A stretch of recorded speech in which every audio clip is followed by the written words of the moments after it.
Has time. Now locates Barkley out of the backfield. Barkley slips 2 tackles and picks up the first down. And Manning's going to heave one. There's a flag.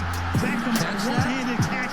Collins looking, just going to throw it deep for Jones. Double coverage. What a catch! Touchdown! Play clock at 5. Pass is intercepted at the goal line by Malcolm Butler.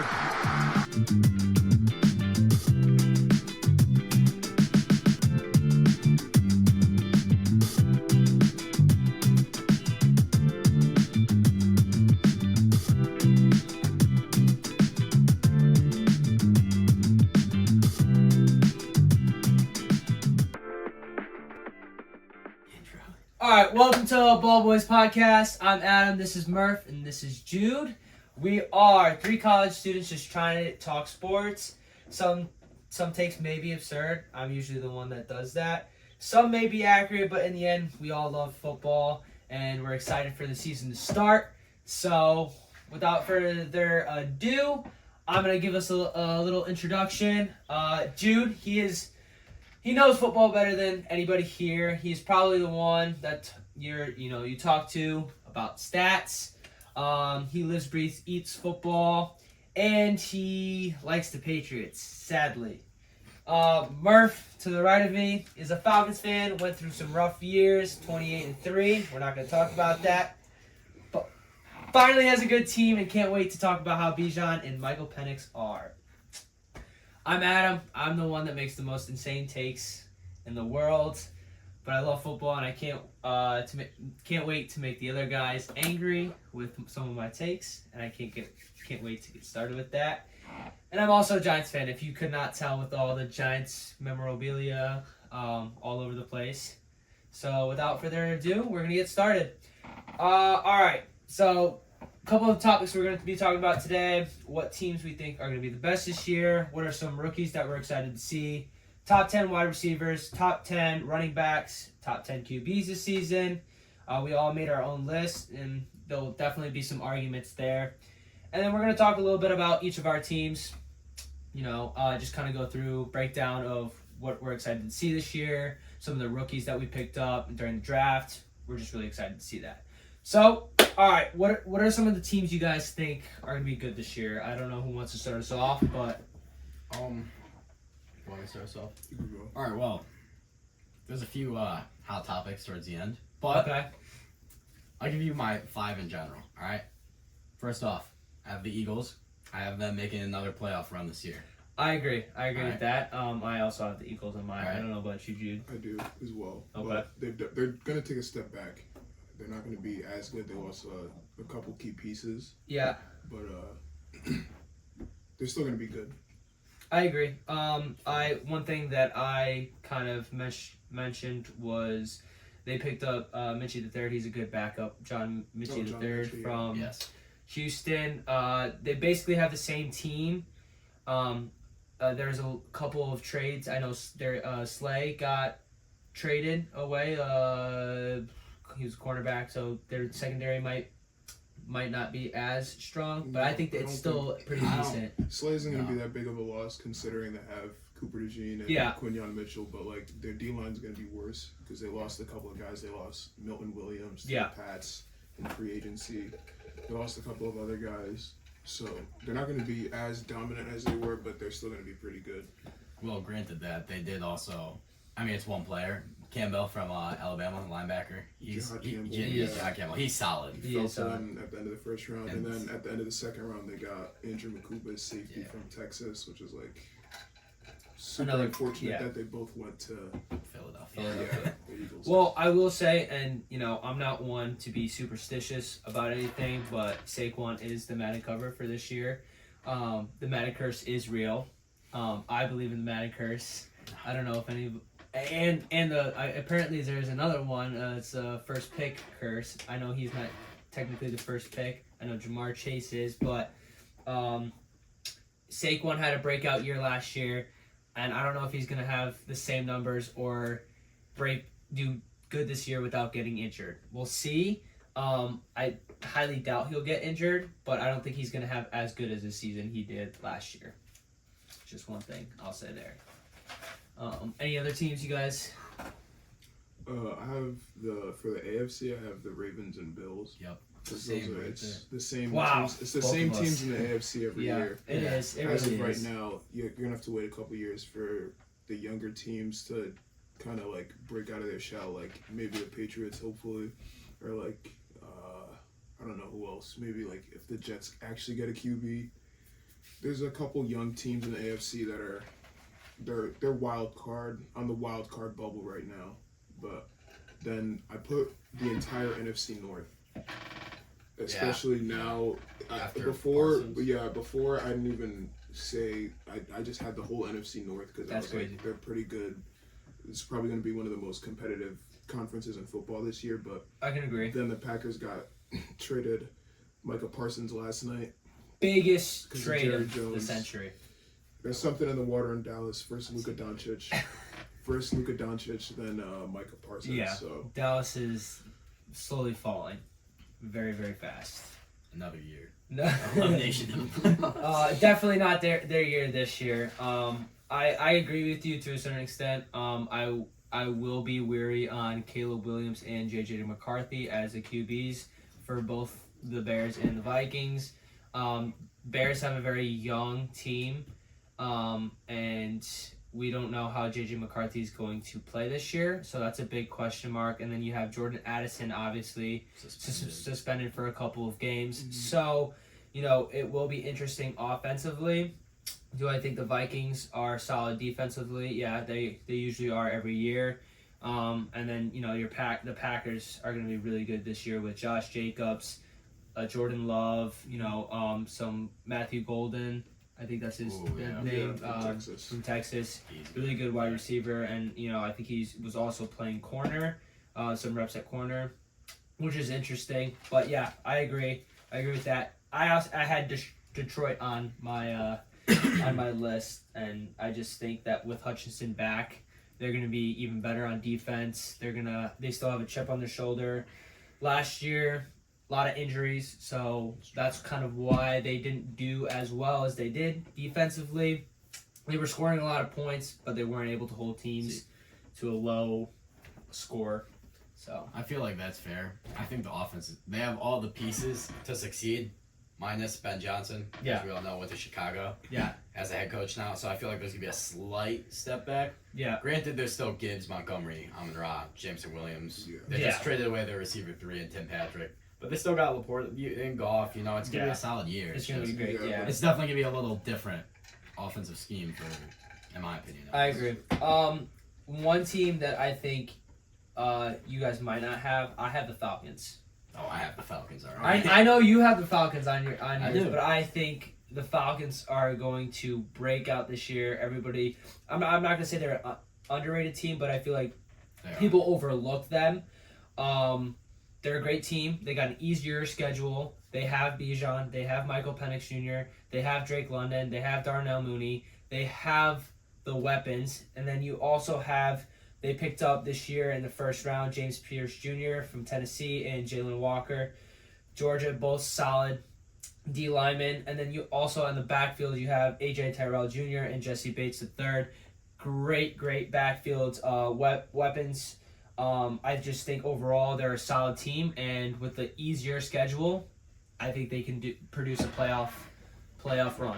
I think that, granted, so not only with James Pierce Jr. and Walker getting picked up, they did pick up Billy Bowman and Xavier Watts, who are now starting. So Watts will be starting alongside with Jesse Bates. I think that's going to be a dangerous secondary with them two back there. Mm-hmm. Like, last year alone, I think it was around, Watts had 6 picks, and he had a pick 6 included. Yeah. I have all of his college stats here because he's one of my rookies to watch. Out of Notre Dame, drafted in the 3rd round, 32nd pick, 6 foot, 203, and in 4 years he had 189 total tackles, 16 pass deflections, 13 interceptions, 1 touchdown, 1.5 sacks, and 2 forced fumbles. Wow. Yeah. So he's got a great. He was a steal. He was a steal. He's all over the field. He's like, just Notre Dame makes a lot of good safeties. They do. They have Kyle Hamilton. Kyle Hamilton just got paid huge extension. I mean, even going back to they make great defensive players in general. The linebacker out of oh my goodness, why am I blanking on his name? You know, the one that got Catfish. Manti Te'o. He was disgusting. He was filthy in the NFL. Fell off. Obviously, you know, mental wise, he wasn't all there, but I mean, they still produced really, really good defense. Any other teams besides, you know, Bills, Ravens, Eagles? What? I'll say it. Jude's gonna love it. I put the Patriots as a I can agree with that. I think they're gonna be having a good year. I can take that. They got a lot of new pieces, revamped. Yeah. Obviously, revamped coaching staff with the departure of Gerard Mayo, which most say good riddance. But I mean, I'm not that angry at him. First year head coach, you can't really get mad at him. No. Yeah. But completely new coaching staff with Mike Vrabel and Josh McDaniels is back. And Morgan Moses and Will Campbell on both tackle spots in the O-line. We kind of improved that O-line, but James Bradbury is a guy to watch. He's one of the worst pass blocking centers in the league, according to Vikings fans. So that's iffy, but Cole Strange is gone finally. They just released him. Thank the Lord. Yeah, but they also just released Jabril Peppers, which is unfortunate. On the car right here. For some reason, And that's very interesting. I mean, we drafted good safeties, Craig Woodson out of Cal, and we still have Kyle Duggar, and there's Marte Mapu, who's a hybrid linebacker safety. We have a good secondary, Christian Gonzalez and Carlton Davis from the Lions. We got in free agency. We got solid linebacker core, Jack Gibbons, Robert Spillane, Jelani Tavai. There's a lot of good guys, and that D-line, too, is pretty solid. I actually met, by the way. Met Tavai at a Boston Red Sox game. I have a picture with him. I'll put it up on the screen. Really cool dude. Deepest voice I've ever heard from anybody. I was like, yo, you play football, right? And he's like, yeah. He was like, yeah. I was like, yo. I tried shaking his hand. I'm like shaking. I'm like, yeah, this guy is scary. I mean, talk about big and, you know, obviously an NFL player. You're like kind of intimidating. He's a little intimidating. I will ask you, Jude, because I don't really know. Schedule-wise, how is the Patriots' schedule? Wow. I'm pretty sure they have one of, if not the easiest schedule in the league. Okay. So a lot of people have predicted like a lot of pretty like absurd, I would say out of reach, like 11 wins. That's a lot. I think that's like our ceiling, if anything. I think we're leaning more towards a 9-win, if we're lucky, like wild card team. I mean, obviously we have experienced head coach and offensive coordinator and all of that, but you have to keep in mind the team is still very young. They're still getting used. Drake May hasn't played in Josh McDaniels' offense before, so he's learning that. There's also guys that there's going to be a lot of changes during the season. So like guys like Kyle Williams are going to start getting reps at receiver. You're going to get Trevion Henderson out of the backfield probably by week 6, starting over Ramondre Stevenson and Antonio Gibbs. And then on the defensive side, there's still younger players, like you were saying, Harold Landry. He's kind of old, but still solid. Yeah, still solid piece. And then Milton Williams, obviously. Christian Barmore's back after having an issue last year with blood clots. There's a lot of guys on that D-line that are pretty solid. So you guys will be solid this year. Next topic, we kind of talked about the playoff teams.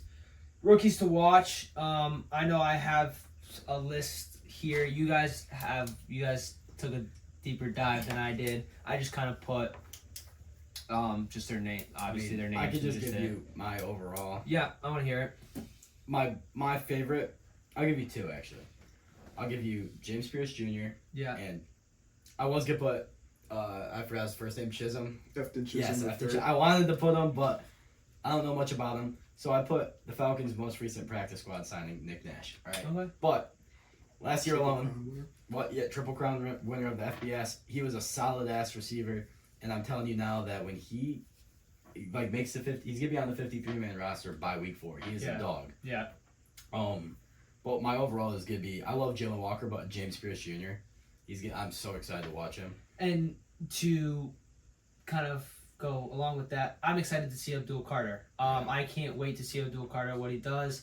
Going into the preseason, I saw him make pressures against starting offensive linemen for the Bills, Hawkins. I just think he just absolutely destroyed him, made some insane pressures. I think that it was a great pickup by the Giants. Another great pickup from the Giants. I'm going to segue. Sorry, I'm going to ramble a little bit. Jackson Dart. Oh, my goodness. Let me talk to you about Jackson Dart.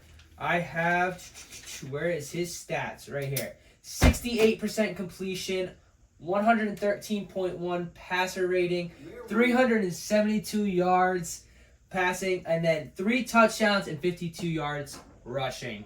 I mean, he lit it up during the preseason. Again, I know it's a preseason. I know everybody says it's a preseason. Preseason doesn't really matter. But I'm seeing him read defenses. I'm seeing him throw the ball in tight situations. I'm seeing everything I love in a QB, being able to make those decisions very, very fast.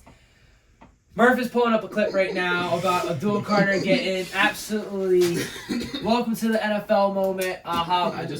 We'll put it up on it. We'll put it up. Yeah, I was about to say. I just want to throw that up there. I was going to mention that. I did have that out there.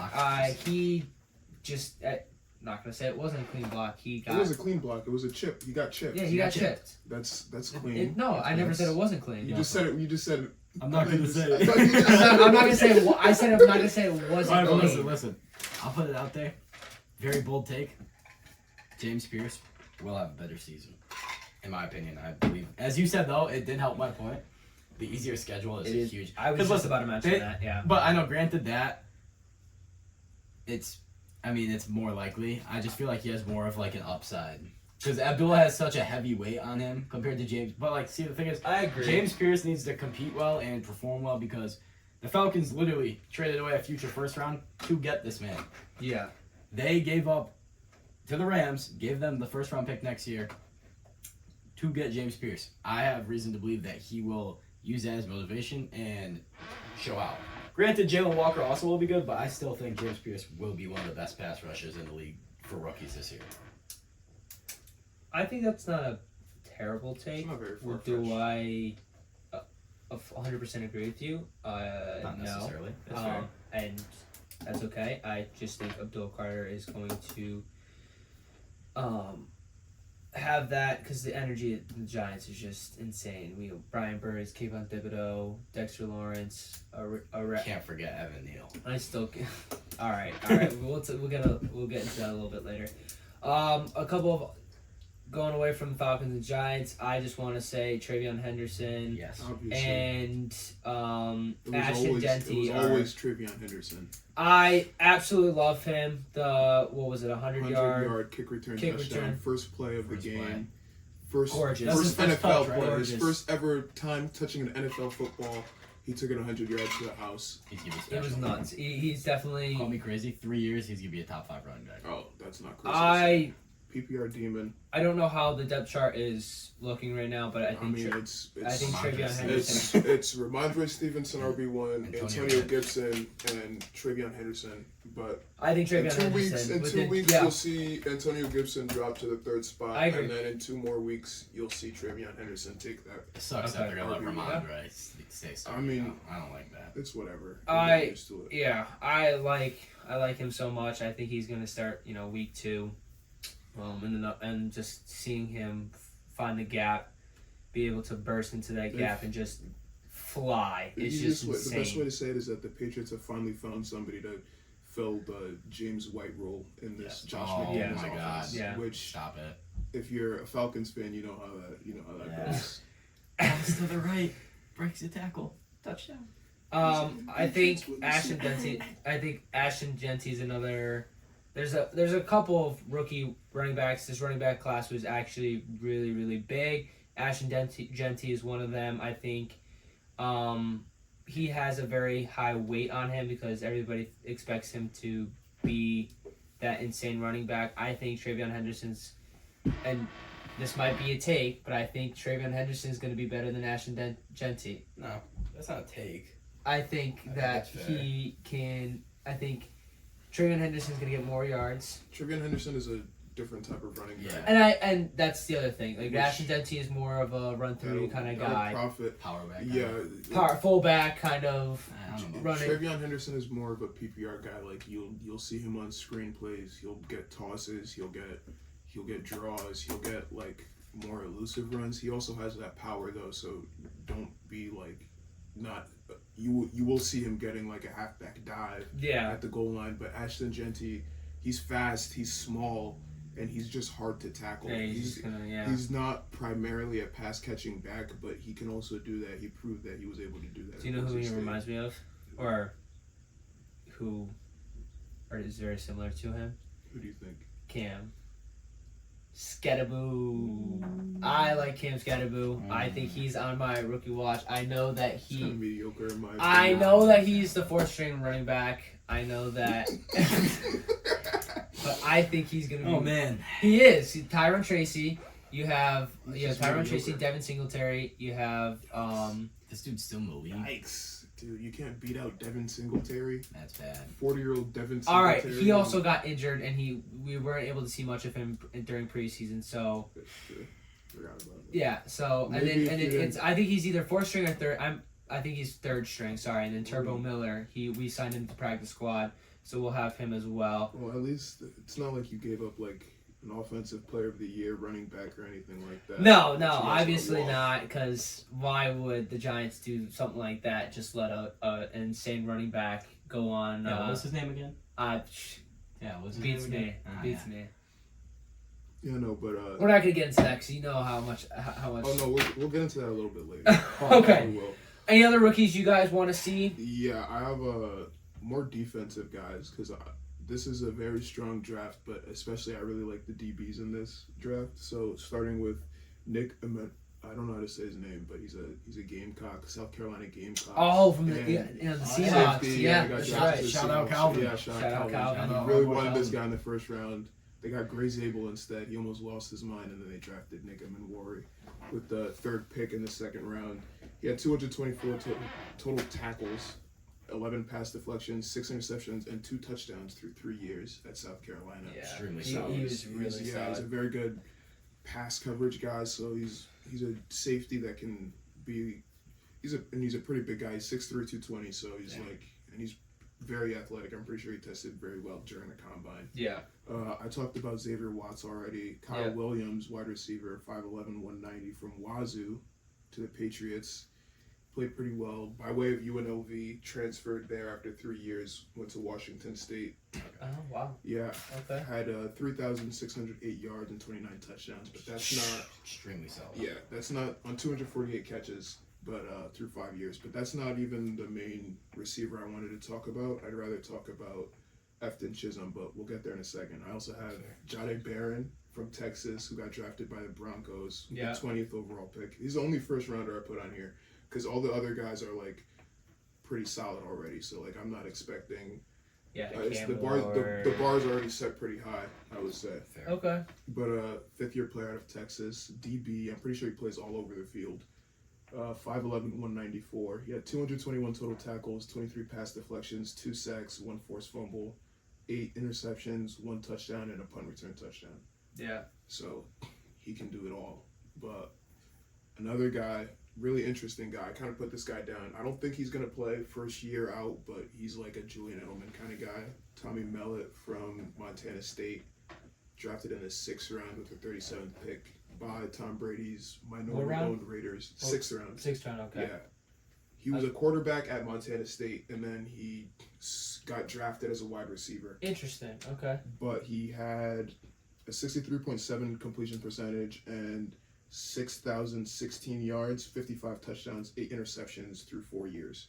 Wow. Yeah, 161.9 QBR, and then he had 488 carries for 3,517 yards and 43 rushing touchdowns. So he's pretty crazy as a dual threat, but he's a guy I feel like Tom Brady drafted him. You know the story with Julian Edelman, played quarterback at Kent State, got drafted to the Patriots as a wide receiver because they already had Tom Brady. and then became a Patriots Hall of Famer, one of the best Patriots wide receivers, little white guys. But that's actually a perfect segue into 5'10", 198-pound wide receiver out of Eastern Washington, Efton Chisholm III. All he did at Eastern Washington was break. Guess who it is actually? Guess who went to Eastern Washington? Wide receiver Cooper Kupp. Yeah, all he did was broke Cooper Kupp's records. In the preseason, he had 121 yards, 2 touchdowns, 12 catches. Pretty good. Even in college, I'm pretty sure he was a 4-year player there because it's Eastern Washington, so you're not going to get that much recognition. But yeah, well, he's Cooper Kupp then, really. Much. I mean, yeah, but he's a UDFA that the Patriots got. So through 5 seasons, he had 341 catches and 3,795 yards, 37 touchdowns. Wow. So he's a guy to look out for in the slot position. Okay. For the Patriots, and he made the 53-man roster, unlike some of our other previously drafted wide receivers who made pretty outrageous claims, like they could make people stand up out of wheelchairs. Oh, that was Javon Baker, yep. who had like 1 catch last season for like 5 yards. Yeah. And then he's now on the practice squad. You said all your rookies, correct? Or do you have I just want one, just to get his name out there. I know who you're getting. You know who I'm going to go with. I'm going to put Kobe Bryant. Falcons. So what really bothers me is how... Is he on the practice squad? He is on the practice squad. Okay. Cleared waivers, whatever. But I still think he's overlooked. I think that he was a little too injured. He couldn't stay healthy completely. But I think when he's healthy, he is a real threat. And he will be a problem at cornerback. Granted, I wish they ended up grabbing Will Johnson from Michigan. Yeah. But he's also very injury prone. But he's gonna have a good year, I think. But I feel like if Will Johnson is at the board, he fell down way too far. Yeah. Just for the injury it is, but it's also a knee injury, so it's like.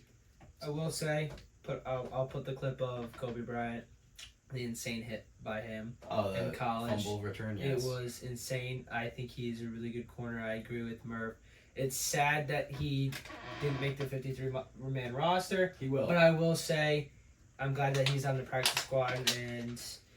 He signed for that. You know what? I give it till week 6 or week 5, or until he makes that 53-man roster. He'll be starting over Mike Hughes. All right. Well, we're gonna move on.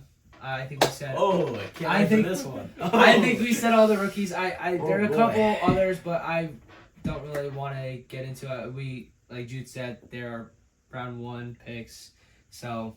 They're expected to do good. So my favorite rookie to look out for is Travis Hunter. No. I was gonna say RJ Harvey or Amarian Hampton. Oh, that's fair. Campbell. Yeah. All right. So what do we want? We want to start off. We'll start off with top 10 QBs. We'll go QBs first. Do we want to go from I say my top 10, you say your top 10? I say we all give our top 10. And then we all just argue. And QBs first? Yeah. All right. Straight face, no emotion. You guys can laugh if you want, but this is mine. All right. QB, here we go. My number 1 is Lamar Jackson. I have him at number 1. Number 2, Josh Allen. Number 3, Joe Burrow. Number 4, Jaden Daniels. Number 5, Baker Mayfield. Number 6, Jalen Hurts. Number 7, Mahomes. 8, Jared Goff. 9, Herbert. And 10, Bo Nix. Man. Okay, I'll go. And, you know what? I'll go. I'm going to go based off this upcoming season. Yeah. I'm very torn between Allen and Jackson. You can see they're up there right now. Yeah. But I feel like after last year with Allen getting the MVP, I'm going to go Jackson Allen. Okay. Which I'd never do that, but, I'm thinking about it. Actually, no. I still want to go Allen Jackson. Then I'll go Burrow. Okay. Then I'm going to go Daniels. Okay. This is where it's going to get a little, it's a little iffy. A little iffy. I'm going to go it's based off upcoming season stuff. Okay. I said Daniels, correct? You did. Okay, so then I will be going, I'm going to go Jared Goff. Okay. I think that he's got a good season. I'm going to go Bo Nix, Baker Mayfield, and what am I at, 7 or 8 right now? You're at 7. 7? I'm going to go Herbert. Okay. And I said Mayfield, correct? Or no? Yeah, you did say Baker. Yes, I'll say Baker. And then I'll go and I'm at 8 right now? Yeah. I'm gonna go Purdy, and then call me crazy. Michael Penix will make his way up there too. Just saying. He'll make his way up there. I think you need one more. No, fine. We'll put Penix at 10 and at 9. Sam Darnold. He's gonna be good this year. Trust me. I'm okay. I heard a lot wrong. Objectively. Oh wait! Before, sorry to cut you off, Jude. I didn't even say Mahomes. Shit. No, my bad. no. Take out Sam Darnold. All right, now we're gonna switch. Mahomes is gonna go 6. We're gonna put Mayfield at 7. Then I'm gonna put Stafford at 8. And then the rest I could say with 9 and 10. Right, but Stafford with the back injury, we're not gonna get into it. But Jude, go ahead. All right. All right. So obviously Lamar Jackson was snubbed of MVP last year. I agree. He's gonna be fueling himself off that. This is his year to win it all. This is the Ravens' year. If any other year it has ever been, this is their year. So Lamar Jackson is number 1 QB, followed by nobody else but Josh Allen, who was like my biggest enemy as a Patriots fan, but I cannot hate him because it's literally Josh Allen. Yep. 3rd is Joe Burrow. Obviously, that offense is going to be really good. That defense. 4th, Baker Mayfield. The Bucs are going to be a dark horse team to look out for. I should have said that earlier. The Bucs have a lot of good weapons, good old line, and they're gonna. I think it's just up to. Who was your 3? Was that your 3? Who was your 3? 3 was Joe Burrow. Okay. 4 was Baker Mayfield. 5 Mahomes. They're gonna take a step back here. Rashee Rice is gonna be suspended for a little bit. Yeah. He's not gonna. Travis Kelce's washed, so he's not better than Gronk either. Yeah, it's gonna be his last year. Yeah. 6, I have Jaden Daniels. Yeah. Okay. 7, Herbert. 8, Okay. Stafford if he plays. If not, 8 will be Brock Purdy, and then 9 will be Jordan Love, and 10 would be Sam Darnold. But if Stafford plays, Stafford is 8. If Stafford is injured, if he's not dead, yeah, his back. Yeah, Stafford will be 8, Purdy will be 9, and Jordan Love will be 10. I mean, all right. Granted, overall, I had all the same people as Jude, minus Penix and Love. And okay, so what was Bo Nix? Was that your that was Absolutely, the face? Bo Nix was awful. You think that's you don't think he's a top 10 quarterback? Absolutely not. That's Drake May will be top 10 before Bo Nix. Bo Nix, okay. I liked how he played last year. I think that he has a decent wide receiver room this year. He definitely does, but the jump for Drake May is going to be a lot. Drake May is going to be, if he has a good season, he'll be like top 15. Bo Nix will be floating between that 10 and 15 range. And then next year, Drake May is going to. Yeah, I think I was gonna gonna put a bigger ceiling than I was gonna put Stafford on here, but I saw. Well, I know that he has a back injury, so I knew that if he wasn't gonna play, that obviously he's not gonna be on this list. So he would have been in that 10 spot over Nix, and so I was kind of contemplating if I should put. I just don't like. No offense to Brock Purdy. Him and Hurts, I have a very hard time getting over the fact that they're system quarterbacks.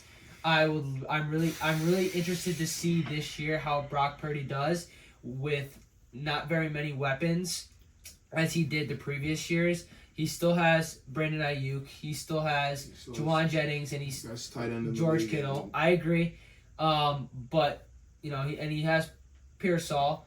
But I think the chemistry is going to be a little different. He's going to have to actually work at, because I know Debo wasn't really there. Last year, but the previous year they were. It's not going to be very helpful in Washington either. Yeah. No, I agree with that. But I'd like to see how the whole thing works out. Overall with Brock Purdy, that's why I didn't put him up here. So yeah, I didn't put Jalen Hurts on my list at all. Because he's sorry as shit, to be completely honest, and I hate him. And football Twitter is awful because Jalen Hurts won let me ask you this question first. Won an MVP. He won a Super Bowl MVP, and everybody thinks he's so good. Let me ask you this then: is Bo Nix better or worse than Jalen Hurts? Worse. Worse. That's Bo Nix is worse. Okay. I don't know about. I wasn't gonna say he's better, but I standards. wanted to hear your opinion. Jalen Hurts has to be 13 or 14. He's like Or like 11 or bubble 12 top maybe. 10. He's Yeah. not top 10 for me. He's not. What he doesn't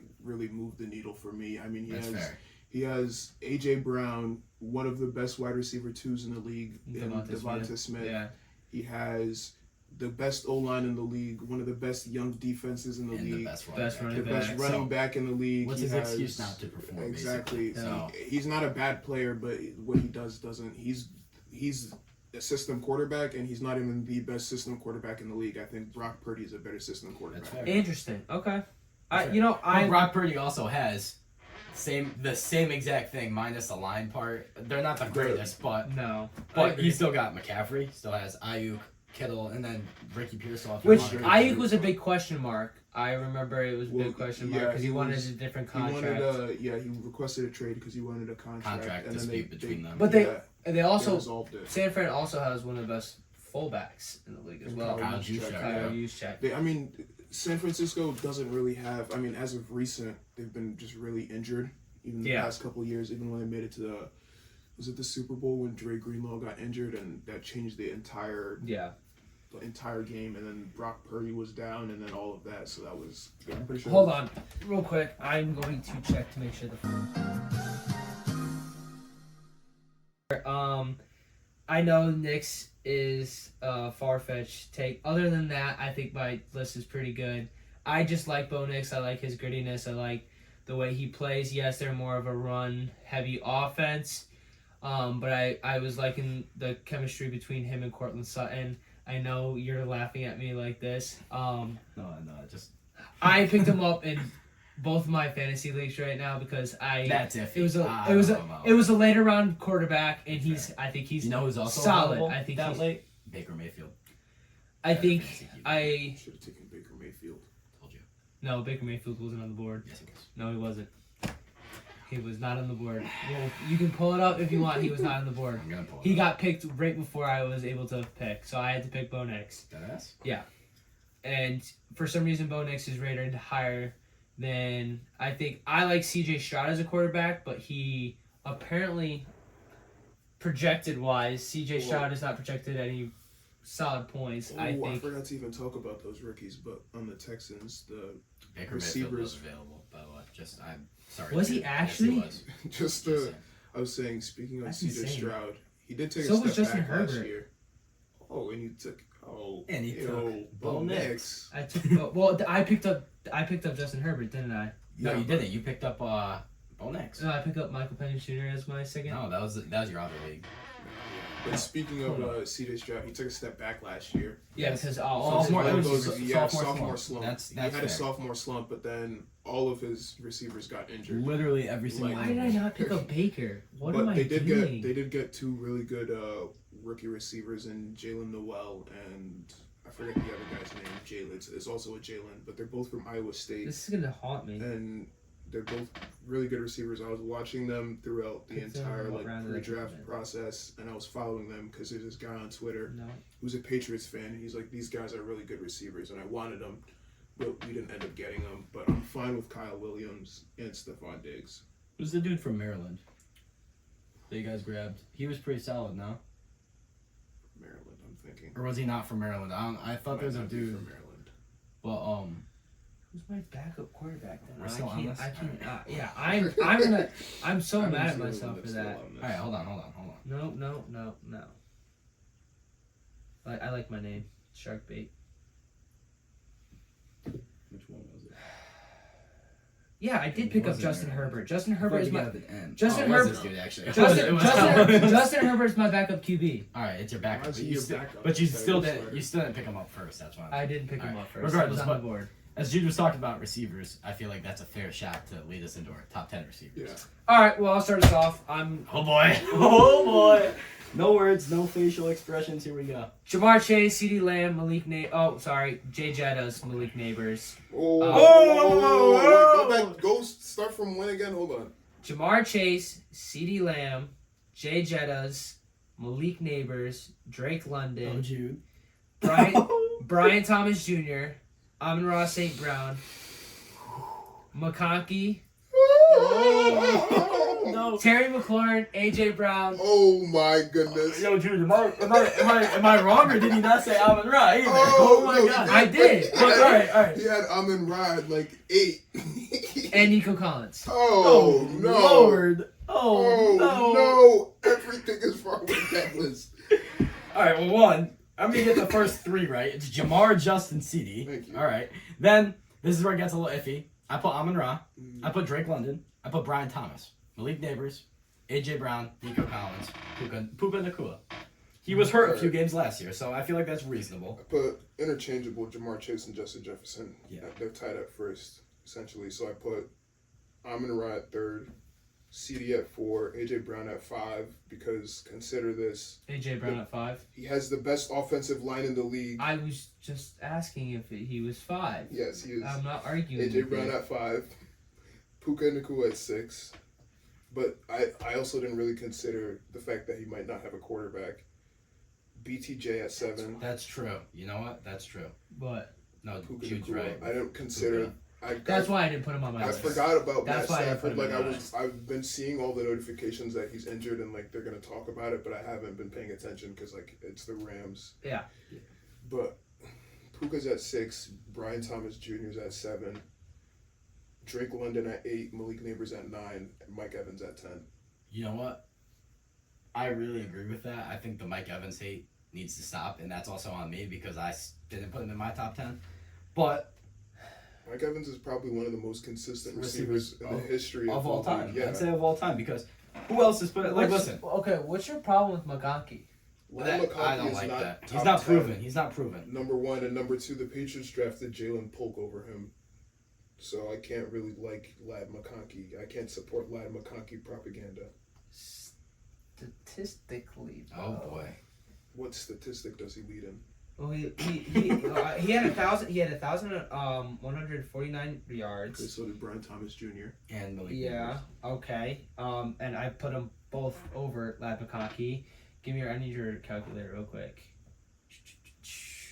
He had, what was the passage percentage? Targets. No, receptions. Go to Pro Football targets. Reference. Pro Football Reference. Yes. Search it. The PF. Well, No, I mean, Pro Football Reference is different. oh. It gives you like way better stats, like all the stats and stuff.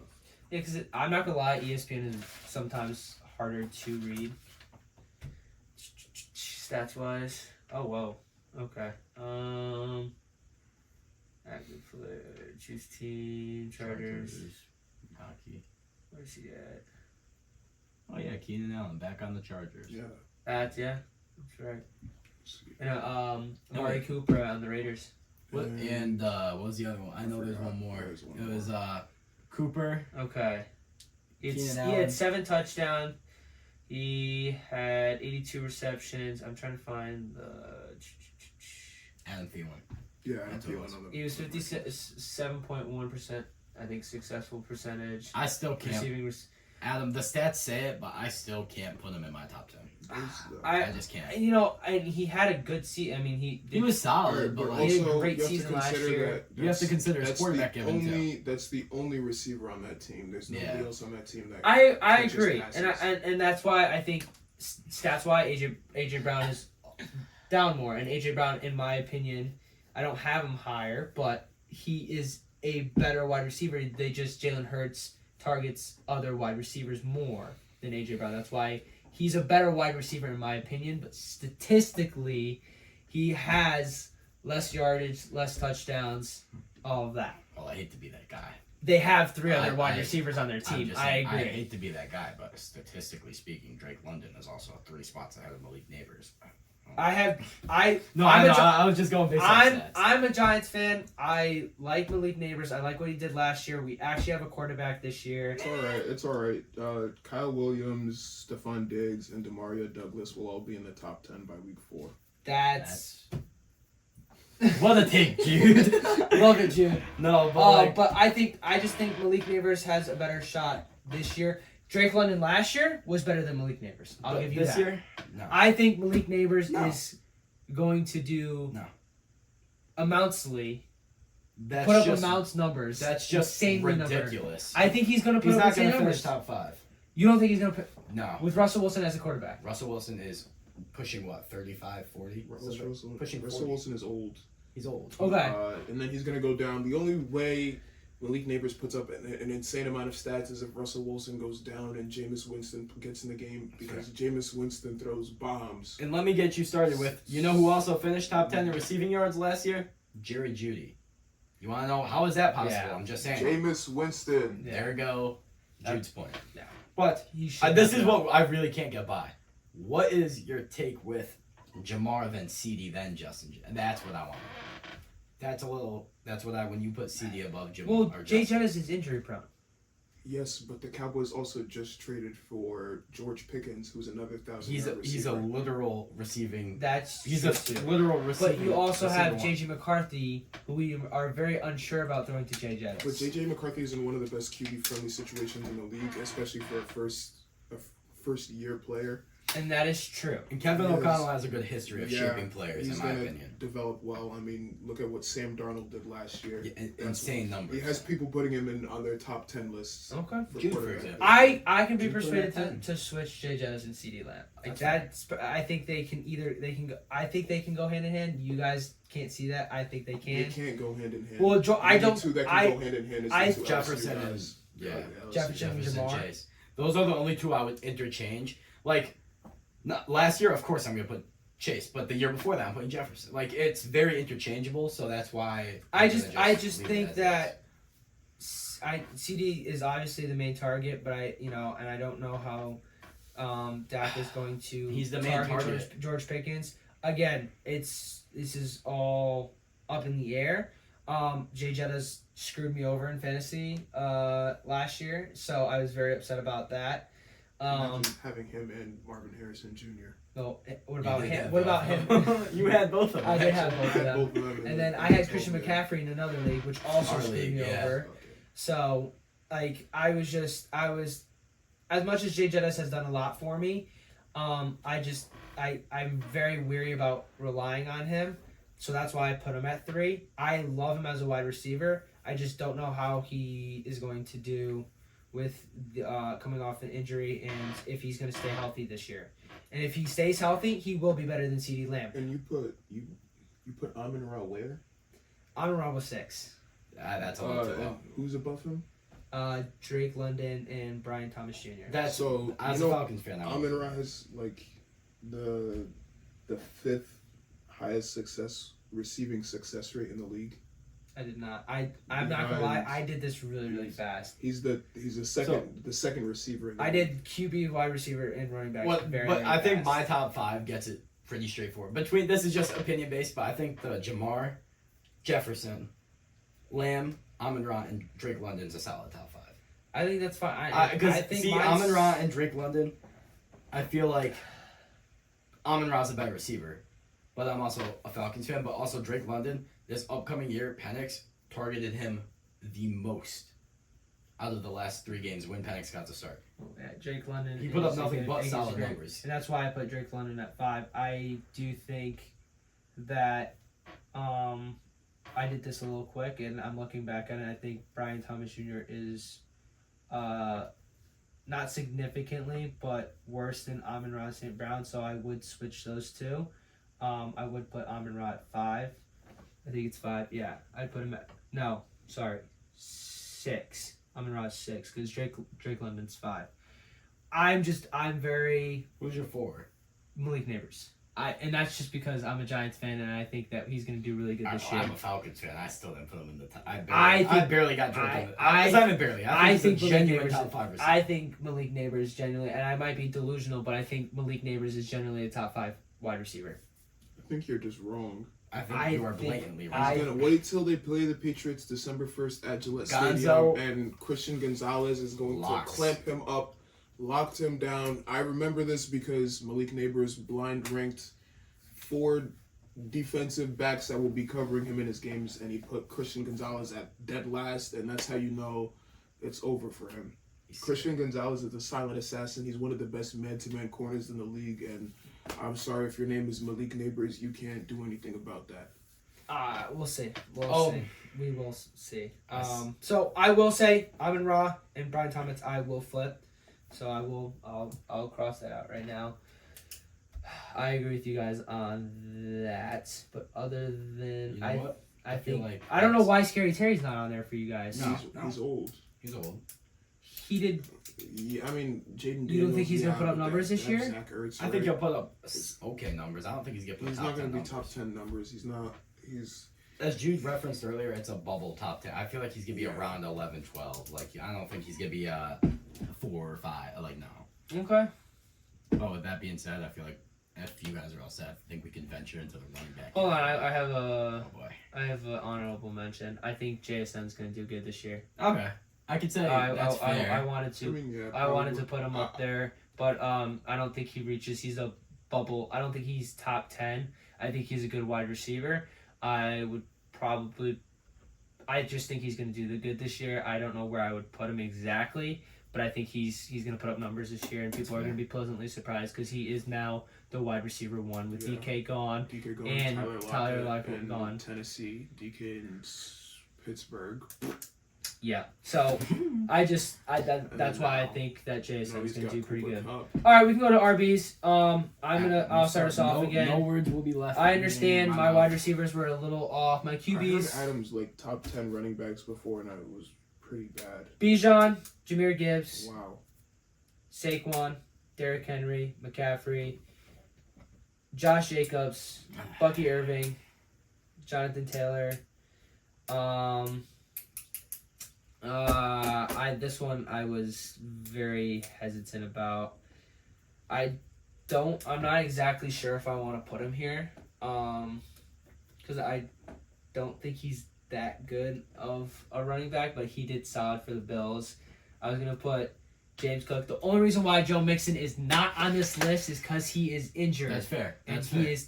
I would put Mixon. I would put Mixon up here, but on here either. I wouldn't put him on here regardless. Really, yeah. I'd put him at 10. I would put him at 10 to 12. I would put him at 10. Range. That's fair. I was gonna say James Cook at 9, but I put Kyron Williams originally, and then Devon Achane is coming off of an injury. He's correct? Hurt. He's still hurt. That's why he was in my list before. They're gonna be. So I put Chase Brown at 10. I think he is going to do I don't hate that. really good this year. He's one of those running backs I think will fall in the later rounds fantasy-wise that will put up numbers for you. I think that's really good. And then obviously I gotta give a big shout out to Tyrone Tracy Jr. I know he is not that good. All right. I wanted to give him a shout out because I think he will do good this year for the Giants. He's very shifty. He's very quick. Yes, he's not the greatest running back, the top 10, obviously, but I think he will put up good numbers. Again, I just wanted to get that on. I'll go on. And my list, it's not terrible, but I know that it's going to get some hate. I put Bijan at 1 because I think he's going to have a huge season. I agree with that. I agree with that. Then I'm going to go Saquon. That's where you said it earlier. You're a big fan of, you believe in the Madden issues. I don't know if I'm ready to look by that, but it's just him and Gibbs. I couldn't decide who I wanted at 2. That's fair. So that's a fair 2-3 to me. Yeah. 4, I got Henry. Okay. 5, I'm going Josh Jacobs. I like that. I'm taking the risk on Jonathan Taylor at 6. And then, call me crazy, Bucky Irving.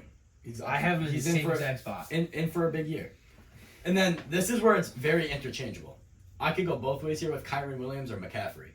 McCaffrey's coming off an injury. I agree. He's coming off an injury, but also Williams, there's just something about him. I'm a fan of Kyron Williams. But 9, I did have Achane, but he is hurt, so I subbed him, put Chuba Hubbard. 10, I'm going Chase Brown. Chuba Hubbard was pretty damn solid. He's on the Panthers. Think of it like that. This upcoming year, I just expect him to perform very well. That's just my opinion. And your 10 is Chase Brown? My 10 is Chase Brown. Okay. Jude? I'm still kind of like on last year. I feel like it's. It was hard not to carry on last year. I feel like it's gonna happen regardless. Like the same guys are still gonna be up there. So I have Saquon at 1 because he's just a dual threat. Yeah. Running, passing, catching, I mean, yeah, he can do it. Derrick Henry, he's in the best backfield in football. Has the best quarterback. Had the best season of his career last year. Wait, Saquon, Derrick Henry. Okay. Saquon Henry, yeah. 3, I have Jahmyr Gibbs because Demo's coming off an injury, so he's not going to be splitting as many carries with Montgomery as he was last year. And then 4, I have Bijan. Okay. Just because there's a lot of guys on that offense. They have to get the Very ball true. to everybody. They have pick 101 in fantasy, Kyle Pitts, obviously. They have Drake London. There's a lot of guys out there. That's fair. They need to get the ball. I agree. And Bijan's kind of like a Saquon type of guy, so him and Jahmyr Gibbs are more like versatile than Derrick Henry, I would say. Okay. 5, I have Josh Jacobs. It's just really dependent on Jordan Love, I would say. And just the Packers are the Packers, so they're probably going to run the ball. It sounds like something they would do. 6, I have Kyren Williams. He was just kind of there. I don't know. But since Matt Stafford might not be playing, they have a backup quarterback, they're more likely to run the ball. 7, I'll put James Cook. He's a pretty good back. He just got paid. Unfortunate that he's a Buffalo Bill. 8, I have Jonathan Taylor, just because the Colts are poverty franchise to say the least. And they also have Daniel Jones as their quarterback. Well, so Anthony Richardson is apparently worse. So they're just going to be running the ball. Veering off real quick with Jude's the Colts poll right there. I'm just kind of disappointed with Anthony Richardson. We didn't get to talk about him, and I was never impressed. I was expecting him to do well though, based off his college. Based off his college, he was also bad. Based off his high school, he was also bad. He's just 6'5". He's just the size of a bodybuilder that is fast. Yeah. He's just a fast bodybuilder, and he can't even stay healthy. That's fair. And I don't understand. She You're is like pinky, 240. bro. You're like 240 90-degree pounds. You're like 240 pounds, like almost like low body fat. Like you're shredded, and you can't even stay healthy. It's insane. Find a new career, buddy. Yeah. And then 9, yeah. I have CMC Yeah. because he's hurt, Fair. but he's in a Shanahan offense. So, and then 10, I have Bucky Irving. How high? I guess I put McCaffrey a little too high. I just put Bucky Irving at 10 because I drafted Rashad White last year in fantasy. Okay. Fair. I think we all have the same guys in the list, obviously in different orders. McCaffrey at 5 was a bit of a stretch. I will say that. I mean, That's not a terrible. That out of all your lists today, that's fine. I will admit. After Bo Nix, I'll let CMC Okay. at 5. So. All right. No, let it slide. I don't think that's bad. I do like how you had Chase Brown on yours too. I'm a big fan of that. Yeah, I didn't put Chase Brown down because I just feel like the Bengals are going to go to a pass-heavy offense. And I can see that. Which is fair. Considering all the I can wide see that as receivers. well. I think Bijan, the reason I think you didn't put him number 1 is a good reason. They have a lot of people to get the ball. I think even though they do have a lot of people receiving the ball, I think Bijan Robinson with the easy schedule will be getting a lot of carries. Will be getting those screen passes that they like to run. Well, the Falcons are actually, according to Michael Penix during the press conference, they're going to be utilizing him as a pass threat now too. They'll be having him line up. And my question is to people during the Bijan and Gibbs debate, if their worry is about this, like for Bijan only, well, they have everyone to get the ball to. Jahmyr Gibbs is also on one of the strongest offenses in the league, and that's where the argument is very valid because alongside of David Montgomery, if Gibbs is hypothetically in the backfield, you gotta think you have a top 3 receiver or top 5 receiver in Amon-Ra. You have Sam Laporta, which is frowned upon, which is fair, but you also have J-Mo and Jameson Williams, I don't know how to say his name. Jameson Williams. He is a very solid receiver too when he's healthy too. Yeah. Granted, with that being said, I still think that it's a fair argument to make that they are both on very powerhouse team offensive schemes at least. And that's where it could go both ways. Would you rather have Bijan or Gibbs? Granted, Gibbs, people like the little burst he has, but Bijan's just different. I just and the reason why I didn't put Saquon at Saquon and Derrick Henry at 1 and 2 is because I think they're both coming off really, really good seasons this year. Not that they're not going to do good. I just think they're not going to do as good as they did last year. I think Jahmyr Gibbs and Bijan Robinson are going to do better than they did last year because they have more an upside to them this year than Saquon and Derrick Henry. Too. They did have good seasons last year. I won't say they didn't have great seasons last year. I just didn't think they had as good a season as Derrick Henry and Saquon Barkley. Yeah, that's fair. That's fair to say, though. I think that this year, Saquon Barkley and Derrick Henry are going to kind of take a little bit of a step back. Not that they want to. It's just going to happen, I think. And then I think Bucky Irving is one of those guys that people look past sometimes on the draft.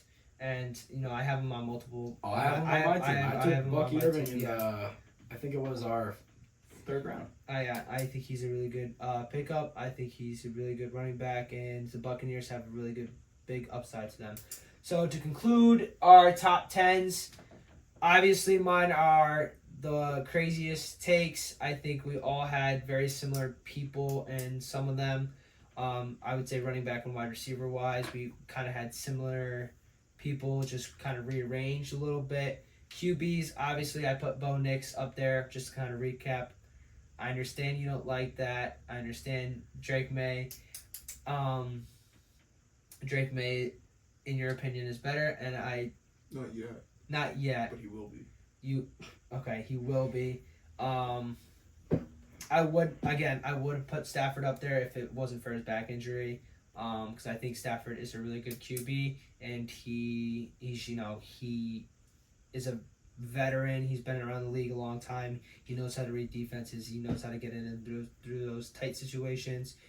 And yeah, I think obviously I made the worst probably takes here, but I will stand on my takes. We'll see how the season goes. If Bo Nix doesn't do as good as I thought he was, I apologize to all y'all out there. But yeah, we're gonna move on to our teams. This is kind of the last little bit of our topic today. Let me add one thing. And this is just a quick little, lead into the teams. But I want both your opinions. And I saw this on Instagram, and it just, was thought-provoking. I feel like we should talk about it. Okay. Out of the 4 QBs that were rookies last year, who do you think will end up being the most successful? Of Caleb Williams, Bo Nix, Drake May, Penix. Who do you think will end up being... Well, we could say down the road, and we could say next season. So they're all in different situations. Number one, I think out of all of them, I'm going to say Caleb Williams is going to do the worst. And I could agree with that. It's just nothing to him. I just think that his scrambling situation and his awareness in the pocket it's not terrible, but he gets sacked a lot more than I would say, because he has weapons on offense. He does have weapons. So. I think Caleb Williams will do worse. I think, and I will stay on this because I put Bo Nix at 10. I will say Bo Nix is going to be number 1. I will put Drake May at 2 because I do think Drake May is a really good QB, and I think he reads nothing to Michael Penix Jr. No. He just has a lot of weapons. He's in a very good team this that's year. Fair. And I'm not going to... And we saw a little bit of what he did last year. I think he is a good QB. I just think that... So you got May at second. I got May at second. And you know what? That's fair. It's a little different, though. I'm going to go from best to worst. I'm going to go May.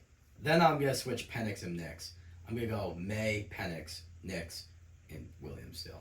Okay. I just feel like there's more upside with Penix based on how... As you said, though, your statement kind of just gave me an idea. He's got a significantly better offense. Better offense than Broncos. any of those quarterbacks. Yes. I would say I don't know. the best I don't one out of know. those 4. Actually, yeah, you're right. Yes, you're so right. I don't know why I said Out of Caleb Williams, Drake May, and I think Bo Nix probably has the worst. Him or Drake May? So I think in the long run, Caleb Williams is going to be the best. Really? He has to learn. He has Ben Johnson to learn from. He has Luther Burden as his wide receiver. Are we talking short run or long run? Oh, and I think I forgot to do long run. My bad. All right. Sorry. I think I was doing next season, but I was doing all next right. season. Well, I think he still has. Well, he still has Ben Johnson to learn from. Revamped O-line this year, anyways. A significant. True. You know who they they traded got? for Joe Tooney, who's on the Patriots. Falcon center, Drew Dolman. Yeah, He's filthy. he was on the Patriots and he went to the Chiefs, and then unfortunate. Then he went to the Bears. Now he's on the Bears, and then shout out to my mom, Bears fan. Mrs. Rice and Benjamin Murphy. Caleb Williams. Yeah, they have Ben Johnson. They have DJ Moore, Rome Odunze, and Luther Burden. And Colson Loveland, Yeah, right? Colston Loveland. Yeah. They have Cole Kmet. They have a really good offense. They have weapons. So Ben Johnson. DeAndre Swift is still in the Bears. Yes. I believe, yeah, but He might compared be to the better other this year. guys, I don't know. Well, compared to the other guys, Did you he's say not- you said Romaduze? It's a young offense. Did you say but DJ it's- Moore? Yes. Yeah. Okay. It's They're a gonna young have- offense. They have. They're gonna have a good year. Did you say DJ? Did you see DJ Moore is running some running back reps? I did see in that. I see practice. that, but Very interesting. We'll there you see go, some because concepts with you him. have Luther Burden already and Rome Odunze at wide receiver. Yeah. DJ Moore in the backfield, Cole Kmet, Colston Loveland at. It's a solid. It's a solid receiver. offense. They have a lot of stuff there, and with Ben Johnson, no doubt they're gonna have a creative offense. So I think they can, even in the short term, they can. It just depends on if they click and how fast they click. Yeah. They're a young team, Yeah. and they got a lot to learn. I will say if they, not to say if they learn the right way, but if they learn and they're willing to learn and they're coachable, they will be a good team. Because some players aren't coachable, and that sometimes leads to downfalls of players. Yeah. But I don't disagree with you in the whole Caleb That's Williams. fair for the long run. In the long run, I think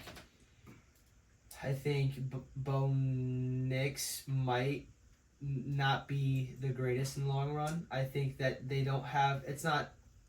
Sean Payton is a great coach, and I think he will teach him what he needs to know to be a good QB. I don't think that he's going to stay around forever, so therefore I think Bo Nix is going to have trouble coach-wise after Sean Payton finding someone that is able to run the scheme that he wants to run and be able to kind of go hand in hand with him.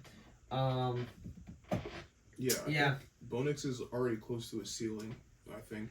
And that's fair. He's in like I think Drake May and Penix are in sort of similar situations. I agree. In the sense I that agree. they have more defensive-minded head coaches. I think Raheem Morris is more of a defensive head coach than offensive. Which he is. And same thing with Vrabel. So they have a different approach. They're gonna have a different approach to developing them. So they're in the same boat, but Penix I would put ahead of May just because he's in a better situation. Than May. And I totally agree with you on that. That's where I was looking for the long run. Yeah. Um, And then Bo Nix, obviously, he's got Sean Payton, but he's not going to be the next Drew Brees. So Yeah. Which is fair. it's- Okay. That's very sad. That's very fair. And you know what? Going back to what you were saying about the whole young offense, it kind of reminds me of a Bryce Young situation where he didn't perform his freshman or his rookie year. And he didn't even really With perform Falcons? last year. Like comparing them to the Falcons? Is that what No, you're I'm trying to say? comparing Bryce Young and Caleb Williams. I feel like I feel like Bryce Young agree. kind of stepped up though. He from did where it he was. towards the end of The end of the year, Yeah, end of the yeah. season, and that's why I'm giving him. Who was it that talked to him? Rod Wave. Rod Wave. Oh, don't get me started. Hey, I love Bryce- Rod hey, Wave. Bryce Young, call me, bruh. Hit me up, bro. And you know what? Popped off right after that. So Yeah, he Rod did. Wave gave him some beautiful words of encouragement. As Rod Wave would. Shout out Rod Wave, man. Yeah, you love. Oh, I do love Rod You Wave. do love Rod Wave. All right, we're gonna kind of segue into that. You're talking about the Falcons, and I know you talked about Bryce Young being in that situation as Caleb Williams and having a younger team. I know that Jude has a younger team on his side of things. I also have a younger team. I'm not saying you don't have a young team. I think your team is more experienced than both of me and Jude's teams, or Jude and I's teams. I'm gonna kind of just talk about the Giants real quick. 'Cause I want them. They got a lot more things to talk about than I do for sure. One word that I have to talk about to describe the Giants this year is different. We are a different team completely. I think we're having good energy. The locker room's different. It's just a change of atmosphere with Russell Wilson being our leader and Jameis Winston, words of encouragement. And then, having our star young QB, Jackson Dart, at the Star. Oh boy. I said star rookie quarterback. Star. I don't know if I would say Jackson star Dart, whatever.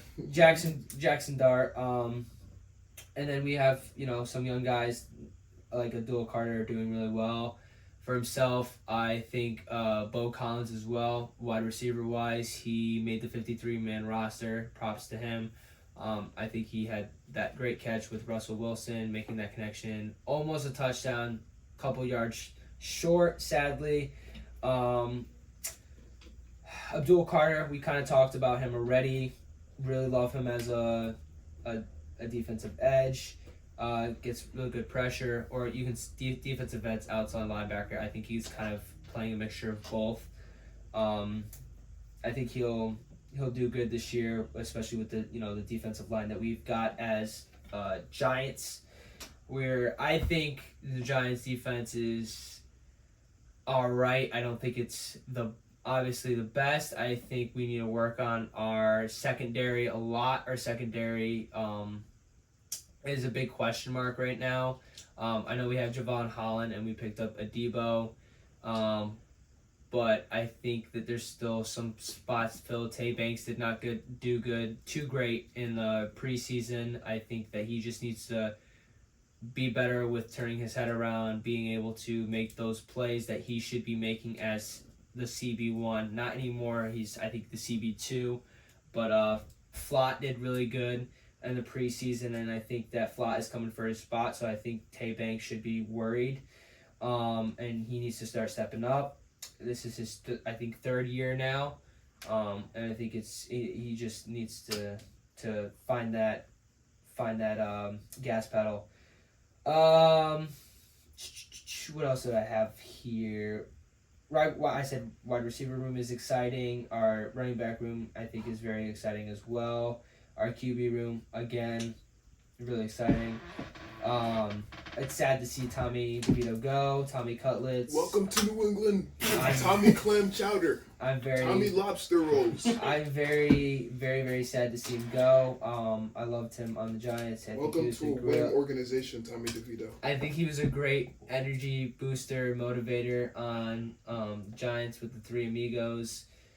Jackson Dart, Jameis Winston, and Tommy Cutlets. Can I just ask, do you think it was reasonable to have 4 quarterbacks? I don't think it's reasonable to have 4 quarterbacks, no. But I think once Russell Wilson and Jameis Winston go, which they probably will next year, Fair.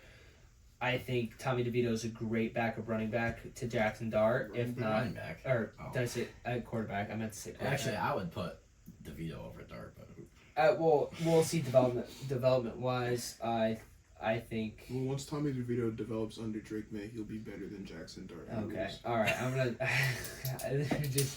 You guys are trying to get under my skin. It's not gonna happen today. Unfortunately, I think the Giants have a hard schedule. Well, they have the hardest schedule this year. I think there's gonna be a lot of obstacles that we have to overcome this year. Do I think?